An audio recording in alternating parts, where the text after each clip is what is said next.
King David stood over his city, but inside the heart of the king, there was no peace. The man who once defeated giants, the warrior who led Israel to victory, now carried a secret that crushed his soul.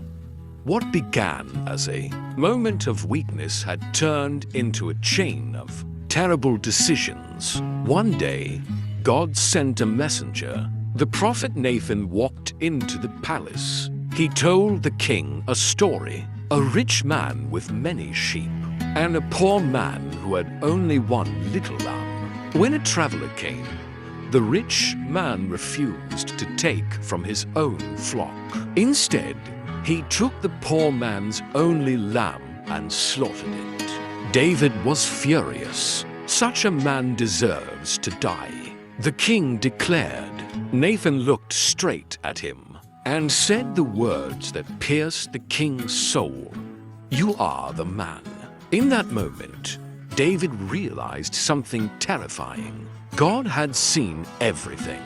The warrior king collapsed under the weight of truth. There was no excuse, no defense, no hiding. David whispered the words that would echo through history. "I have sinned against the Lord." This was not the cry of a king protecting his throne. This was the cry of a broken man standing before a holy God. David understood something many people still struggle to understand. You cannot hide from God. Out of his brokenness, David poured out a prayer that became one of the most powerful prayers in the Bible. It was recorded in Psalm 51. He cried, "Have mercy on me, O God, according to your loving kindness. Blot out my transgressions. Wash me thoroughly from my iniquity. Create in me a clean heart, O God." David was not asking for his crown back.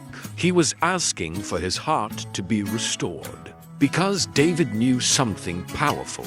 A throne means nothing if your heart is far from God. David's sin had consequences, but something extraordinary happened. God did not reject him. God did not abandon him. Instead, God restored him.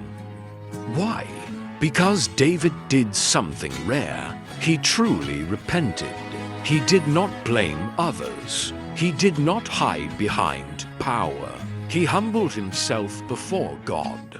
And God responds to humility.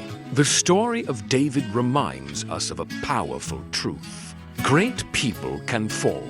Even the strongest believers can make terrible mistakes. But failure does not have to be the end of your story. The real question is this: what do you do after you fall? Do you hide? Do you pretend? Or do you return to God with a broken and repentant heart? Because the God who forgave David is still restoring people today. Your failure is not stronger than God's mercy. Your past is not bigger than His grace. And your story is not over. If a broken king could be restored, then there is hope for you too. This is the mystery of God's grace. God does not use perfect people. He restores broken ones. Your greatest mistake does not disqualify you from God's purpose. If you return to Him, grace will write the next chapter of your story. If this message spoke to you, type "God restores" in the comments. Like this video and subscribe for more life-changing stories from the Bible.